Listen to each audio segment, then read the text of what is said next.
Welcome back. The fourth book, one of the longest and most celebrated books of meditations. Book 4 contains some of Marcus Aurelius's most enduring insights on impermanence, on the indifference of nature, and on the discipline of the mind. It is here that he writes the lines that have echoed through centuries. And if you enjoy these listening, don't forget to like the video and subscribe to the channel. It really helps us continue sharing the wisdom of the ancient world. Section 1. That inward mistress part of man, if it be in its own true natural temper, is towards all worldly chances and events ever so disposed and affected, that it will easily turn and apply itself to that which may be, and is within its own power to compass, when that cannot be which at first it intended. For it never doth absolutely addict and apply itself to any one object. But whatsoever it is that it doth now intend and prosecute, it doth prosecute it with exception and reservation, so that whatsoever it is that falls out contrary to its first intentions, ever afterwards it makes its proper object. Even as the fire when it prevails upon those things that are in his way, by which things indeed a little fire would have been quenched, but a great fire doth soon turn to'its own nature, and so consume whatsoever comes in his way. Yea, by those very things it is made greater and greater. Section 2. Let nothing be done rashly and at random, but all things according to the most exact and perfect rules of art. Section 3. They seek for themselves private retiring place, as country villages, the seashore, mountains. Yea, thou thyself art wont to long much after such places. But all this thou must know proceeds from simplicity in the highest degree. At what time soever thou wilt, it is in thy power to retire into thyself, and to be at rest and free from all businesses. A man cannot any whither retire better than to his own soul. He especially who is beforehand provided of such things within, which, whensoever he doth withdraw himself to look in, may presently afford unto him perfect ease and tranquility. By tranquility I understand a decent orderly disposition and carriage, free from all confusion and tumultuousness. Afford then thyself this retiring continually, and thereby refresh and renew thyself. Let these precepts be brief and fundamental, which, as soon as thou dost call them to mind, may suffice thee to purge thy soul throughly, and to send thee away well pleased with those things whatsoever they be, which now again, after this short withdrawing of thy soul into herself, thou dost return unto. For what is it that thou art offended at? Can it be at the wickedness of man, when thou dost call to mind this conclusion, that all reasonable creatures are made one for another, and that it is part of justice to bear with them, and that it is against their wills that they offend? And how many already, who once likewise prosecuted their enmities, suspected, hated, and fiercely contended, are now long ago stretched out, and reduced unto ashes. It is time for thee to make an end.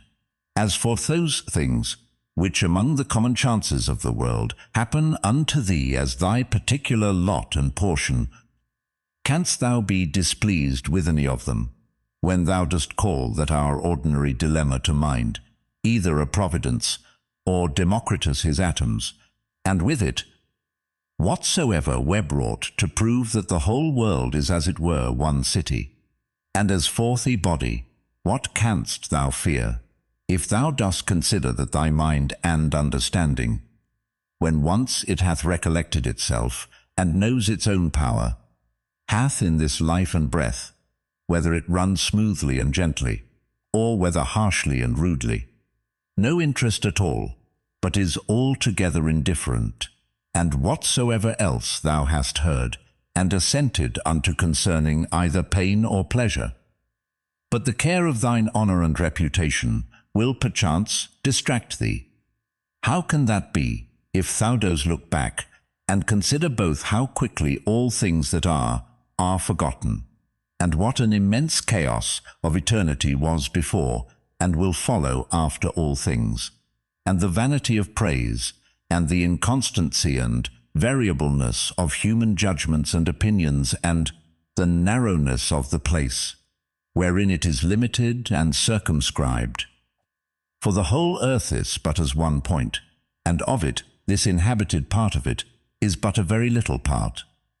And of this part, how many in number, and what manner of men are they? That will commend thee. What remains then, but that thou often put in practice this kind of retiring of thyself to this little part of thyself, and above all things, keep thyself from distraction, and intend not anything vehemently, but be free and consider all things, as a man whose proper object is virtue, as a man whose true nature is to be kind and sociable, as a citizen, as a mortal creature. Among other things which to look into, thou must use to withdraw thyself, let those two be among the most obvious and at hand. 1. That the things or objects themselves reach not unto the soul, but stand without still and quiet, and that it is from the opinion only which is within, that all the tumult and all the trouble doth proceed. The next, that all these things which now thou seest, shall within a very little while be changed, and be no more. And ever call to mind how many changes and alterations in the world thou thyself hast already been any witness of in thy time. This world is mere change, and this life, opinion. Section 4. If to understand and to be reasonable be common unto all men, then is that reason, for which we are termed reasonable, common unto all. If reason is general, then is that reason also, which prescribeth what is to be done and what not, common unto all. If that, then law. If law, then are we fellow citizens. If so, then are we partners in some on a commonweal. If so, then the world is as it were a city. For which other commonweal is it that all men can be said to be members of? From this common city it is that understanding, reason, and law is derived unto sis, for from whence else? For as that which in me is earthly I have from some common earth, and that which is moist from some other element is imparted. As my breath and life hath its proper fountain, and that likewise which is dry and fiery in me.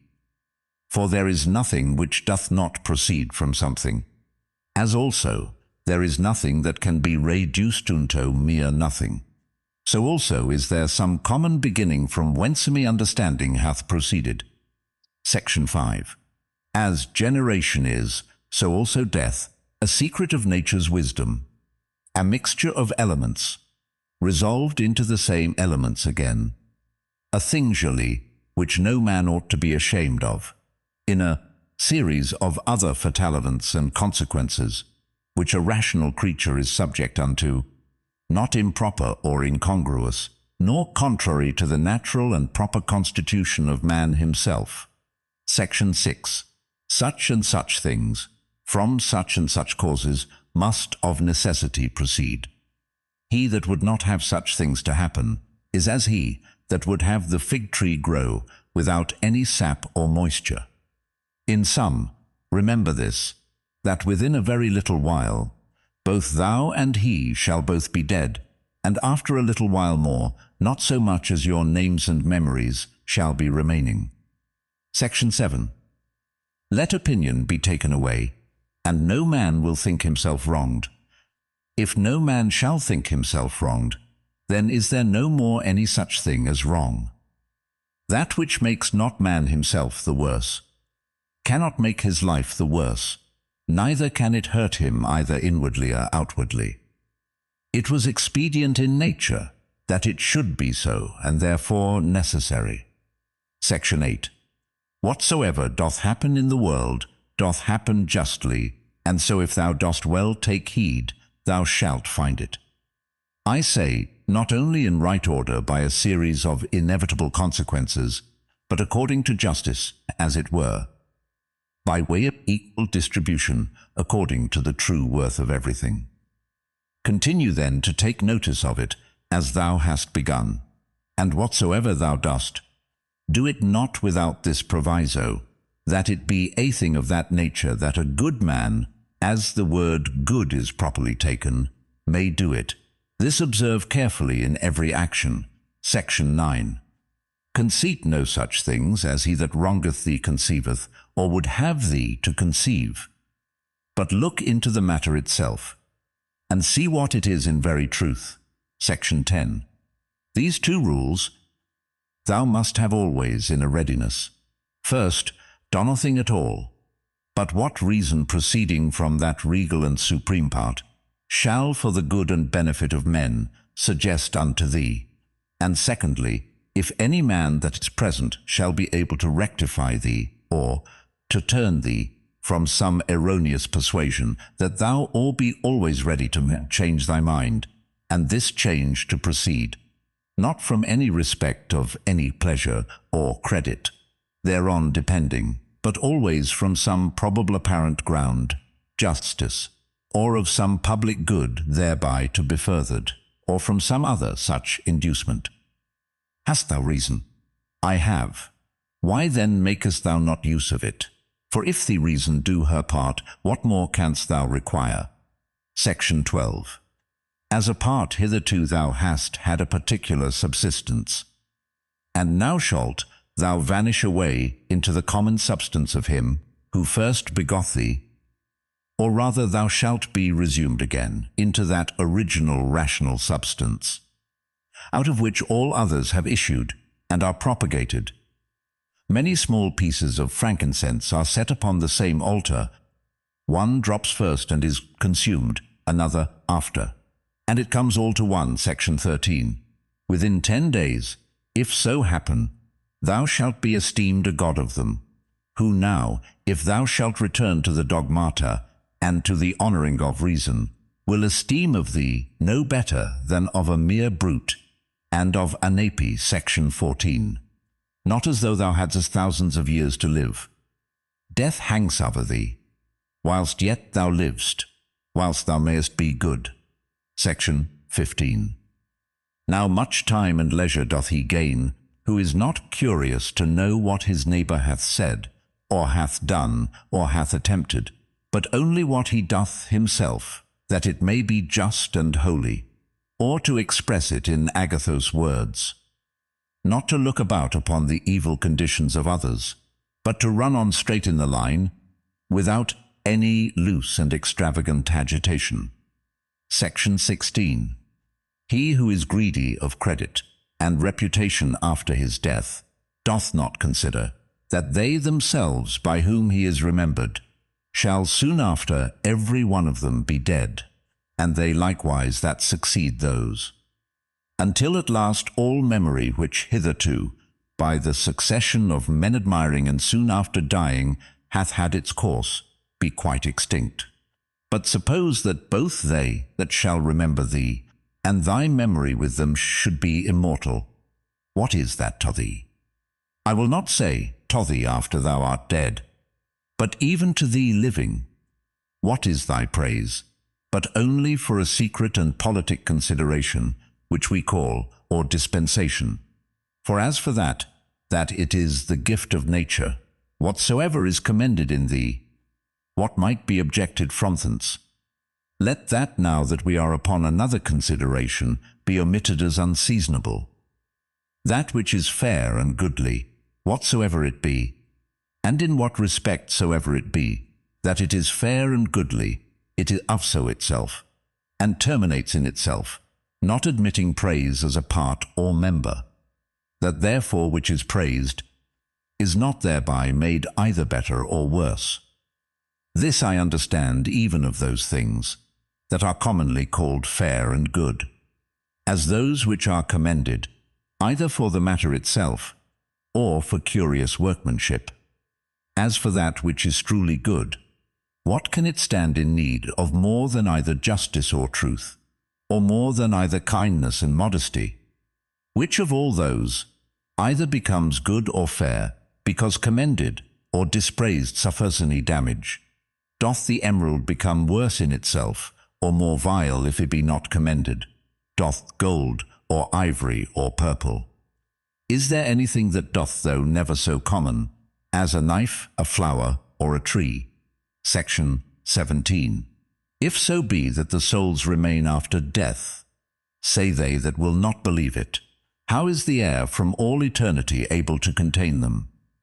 How is the earth, say I, ever from that time able to contain the bodies of them that are buried? For as here, the change and resolution of dead bodies into another kind of subsistence, whatsoever it be, makes place for other dead bodies. So the souls, after death, transferred into the air, after they have conversed there a while, are either by way of transmutation, or transfusion, or conflagration, received again into that original rational substance, from which all others do proceed, and so give way to those souls who before coupled and associated unto bodies, now begin to subsist single. This, upon a supposition that the souls after death do for a while subsist single, may be answered. And there, besides the number of bodies, so buried and contained by the earth, we may further consider the number of several beasts, eaten by us men, and by other creatures. For, notwithstanding that such a multitude of them is daily consumed, and as it were buried in the bodies of the eaters, yet is the same place and body able to contain them, by reason of their conversion, partly into blood, partly into air and fire. What in these things is the speculation of truth? To divide things into that which is passive and material, and that which is active and formal. Section 18.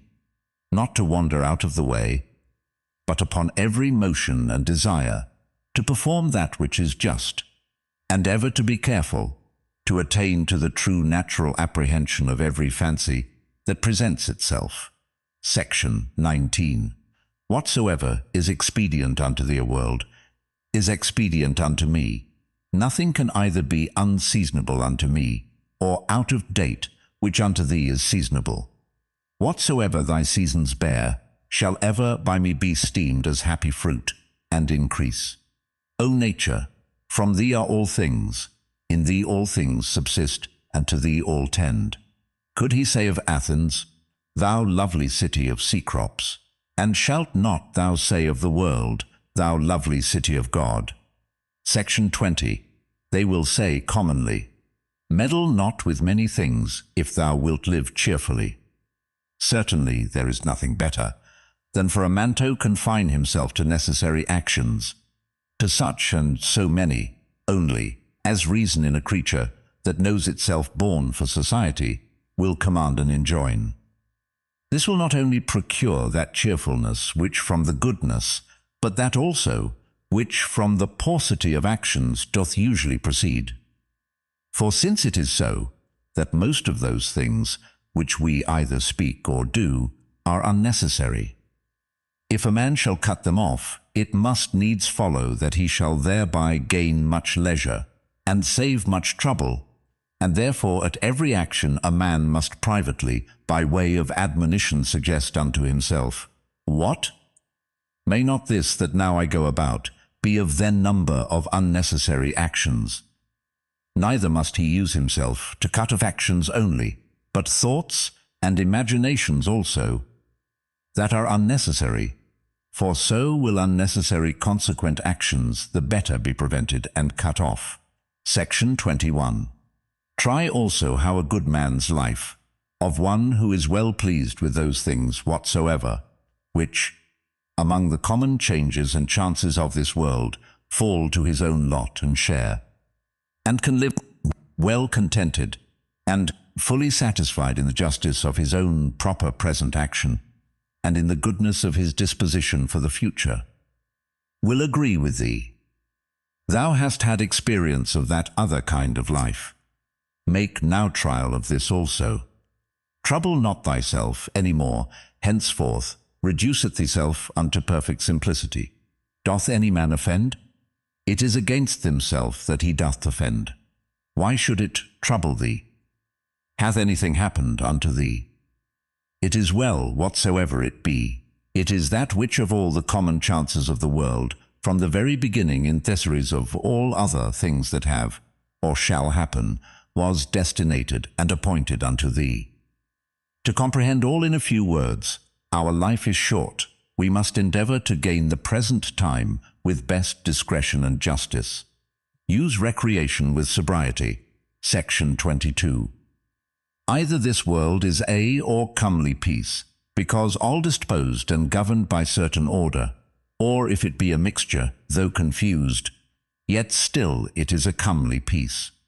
For is it possible that in thee there should be any beauty at all, and that in the whole world there should be nothing but disorder and confusion, and all things in it too, by natural different properties, one from another differenced and distinguished, and yet all through diffused, and by natural sympathy, one to another united. 23. A black or malign disposition, an effeminate disposition, an hard inexorable disposition, a wild inhuman disposition, a sheepish disposition, a childish disposition, a blockish, a false, a scurril, a fraudulent, a tyrannical. What then?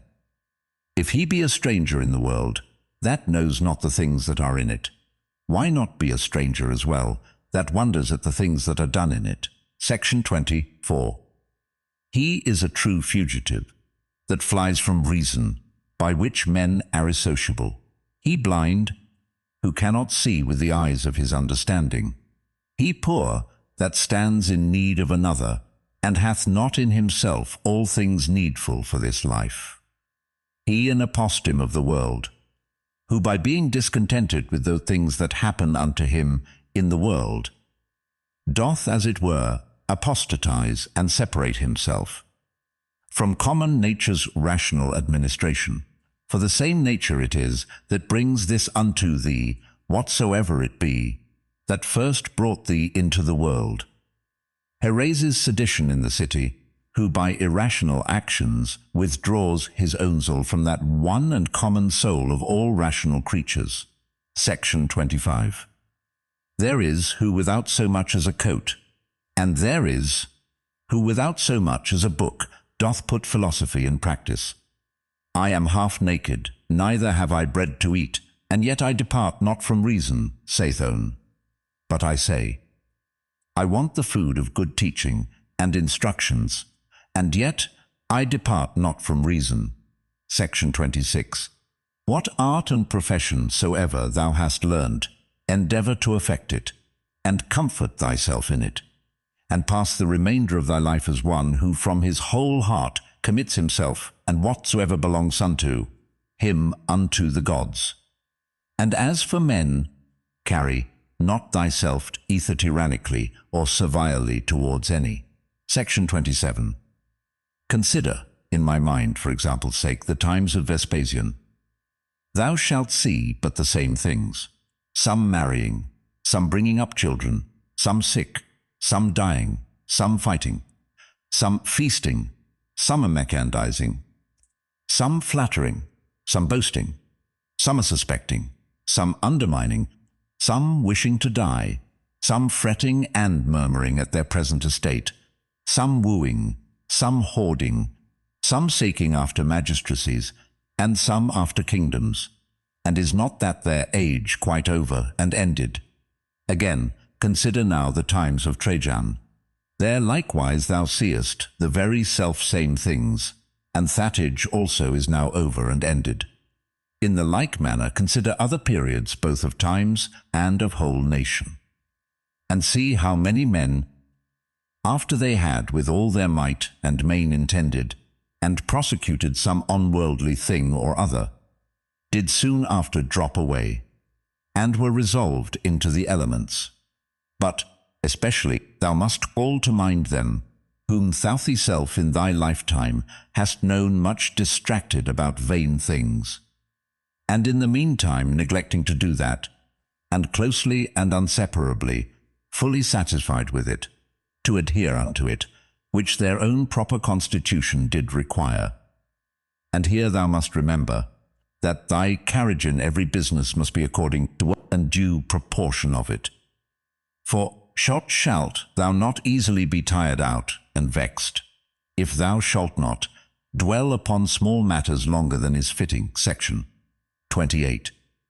Those words which once were common and ordinary are now become obscure and obsolete, and so the names of men once commonly known and famous are now become in a manner obscure and obsolete names. Casso, Volesius, Leonatus. Not long after, Scipio, Cato, then Augustus, then Adrianus, then Antoninus Pius. All these in a short time will be out of date, and, as things of another world as it were, become fabulous. And this I say of them, who once shined as the wonders of their ages. For as for the rest, no sooner are they expired, than with them all their fame and memory. And what is it then that shall always be remembered? All is vanity. What is it that we must bestow our care and diligence upon? Even upon this only, that our minds and wills be just, that our actions be charitable, that our speech be never deceitful, or that our understanding be not subject to error, that our inclination be always set to embrace whatsoever shall happen unto us, as necessary, as usual, as ordinary, as flowing from such a beginning, and such a fountain, from which both thou thyself and all things are. Willingly, therefore, and wholly surrender up thyself unto that fatal concatenation, yielding up thyself unto the fates to be disposed of at their pleasure. Section 29. Whatsoever is now present, and from day to day hath its existence. All objects of memories, and the minds and memories themselves incessantly consider, all things that are, have their being, by change and alteration. Use thyself, therefore, often to meditate upon this, that the nature of the universe delights in nothing more than in altering those things that are, and in making others like unto them, so that we may say that whatsoever is but as it were the seed of that which shall be. For if thou think that that only is seed, which either the earth or the womb receiveth, thou art very simple. Section 30. Thou art now ready to die, and yet hast thou not attained to that perfect simplicity. Thou art yet subject to many troubles and perturbations, not yet free from all fear and suspicion of external accidents, nor yet either so meekly disposed towards all men as a shouldest, or so affected as one whose only study and only wisdom is to be just in all his actions. Section 31. Behold and observe what is the state of their rational part, and those that the world doth account wise. See what things they fly and are afraid of, and what things they hunt after. Section 32. In another man's mind and understanding thy evil cannot subsist, nor in any proper temper or distemper of the natural constitution of thy body, which is but as it were the coat or cottage of thy soul. Wherein then, but in that part of thee, wherein the conceit and apprehension of any misery can subsist. Let not that part therefore admit any such conceit, and then all is well. Though thy body, which is so near it, should either be cut or burnt, or suffer any corruption or putrefaction, yet let that part to which it belongs to judge of these be still at rest. That is, let her judge this, that whatsoever it is, that equally may happen to a wicked man and to a good man, is neither good nor evil. For that which happens equally to him that lives according to nature, and to him that doth not, is neither according to nature nor against it, and by consequent, neither good nor bad. Section 33. Ever consider and think upon the world as being but one living substance, and having but one soul, and how all things in the world are terminated into one sensitive power, and are done by one general motion, as it were, and deliberation of that one soul, and how all things, thater, concur in the cause of one another's being, and by what manner of connection and concatenation all things happen. Section 34. What art thou, that better and divine part accepted, but as Epictetus said well, a wretched soul, appointed to carry a carcass up and down? Section 35. To suffer change can be no hurt, as no benefit it is, by change to attain to being. The age and time of the world is as it were a flood and swift current, consisting of the things that are brought to pass in the world. For as soon as anything hath appeared, and is passed away, another succeeds, and that also will presently out of sight. Section 36. Whatsoever doth happen in the world is, in the course of nature, as usual and ordinary as a rose in the spring, and fruit in summer. Of the same nature is sickness and death, slander, and lying in wait, and whatsoever else ordinarily doth unto fools use to be occasion either of joy or sorrow.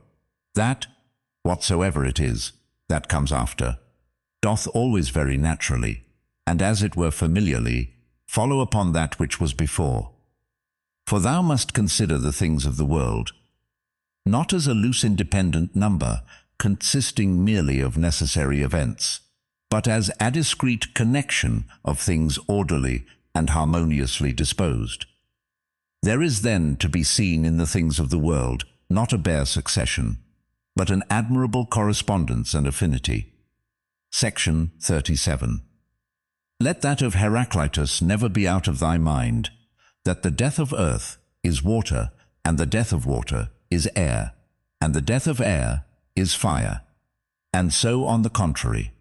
Remember him also who was ignorant whither the way did lead, and how that reason being the thing by which all things in the world are administered, and which men are continually and most inwardly conversant with, yet is the thing which ordinarily they are most in opposition with, and how those things which daily happen among them cease not daily to be strange unto them, and that we should not either speak or do anything as men in their sleep, by opinion and bare imagination, for then we think we speak and do, and that we must not be as children who follow their father's example, for best reason alleging their bare, or as by successive tradition from our forefathers we have received it.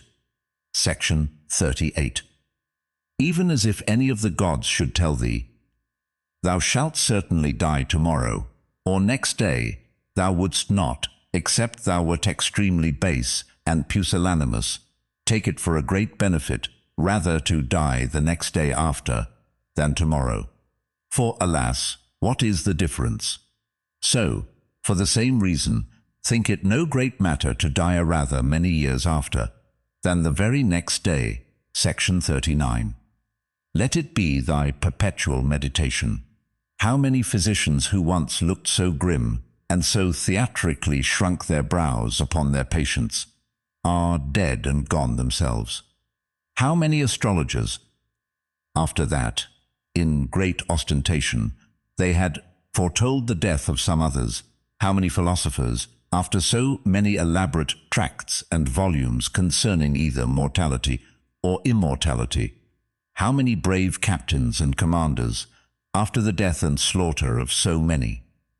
How many kings and tyrants, after they had with such horror and insolency abused their power upon men's lives, as though themselves had been immortal? How many, that I may so speak, whole cities, both men and towns, Hellas, Pompeii, Herculaneum, and others innumerable, are dead and gone. Run them over also, whom thou thyself, one after another, hast known in thy to meet, drop away. Such and such a one took care of such and such a one's burial, and soon after was buried himself. So one, so another, and all things in a short time. For herein lieth all indeed, ever to look upon all worldly things, as things for their continuance, that are but for a day, and for their worth most vile and contemptible, as for example, what is man? at which but the other day when he was conceived was vile's nevel, and within few days shall be either an embalmed carcass or Mireches. Thus must thou, according to consider how man's life is but for a very moment of time, and so depart meek and contented, even as if a ripe olive falling should praise the ground that bare her, and give thanks to the tree that begat her. To section 40.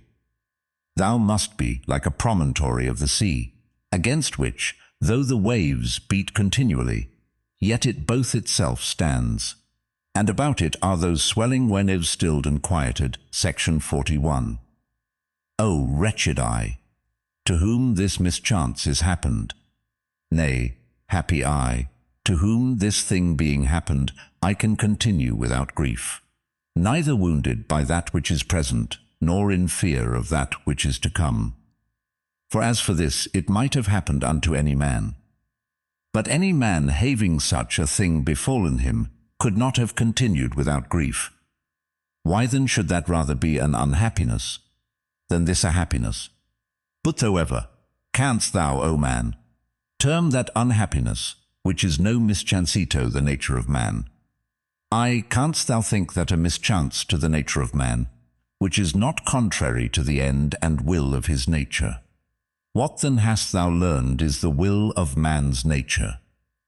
Doth that then, which hath happened unto thee, hinder thee from being just, or magnanimous, or temperate, or wise, or circumspect, or true, or modest, or free, or from anything else of all those things in the present enjoying and possession, whereof the nature of man, as then enjoying all that is proper unto her, is fully satisfied? Now to conclude, upon all occasion of sorrow remember henceforth to make use of this dogma, that whatsoever it is that hath happened unto thee is in very deed no such thing of itself as a misfortune, but that to bear it generously is certainly great happiness. Section 42. It is but an ordinary coarse one, yet it is a good effectual remedy against the fear of death. For a man to consider in his mind the examples of such, who greedily and covetously, as it were, did for a long time enjoy their lives. What have they got more than they whose deaths have been untimely? Are not they themselves dead at the last, as Cadicians, Fabius, Julianus Lepidus, or any other who in their lifetime having buried many, were at the last buried themselves? The whole space of any man's life is but little, and as little as it is, with what troubles, with what manner of dispositions, and in the society of how wretched a body must it be passed. Let it be therefore unto thee altogether as a matter of indifferency. For if thou shalt look backward, behold, what an infinite chaos of time doth present itself unto thee, and as infinite a chaos, if thou shalt look forward. In that which is so infinite, what difference can there be between that which liveth but 3 days, and that which liveth 3 ages? Section 43. Let thy course ever be the most compendious way. The most compendious is that which is according to nature, that is, in all both words and deeds, ever to follow that which is most sound and perfect, for such a resolution will free a man from all trouble, strife, dissembling, and ostentation.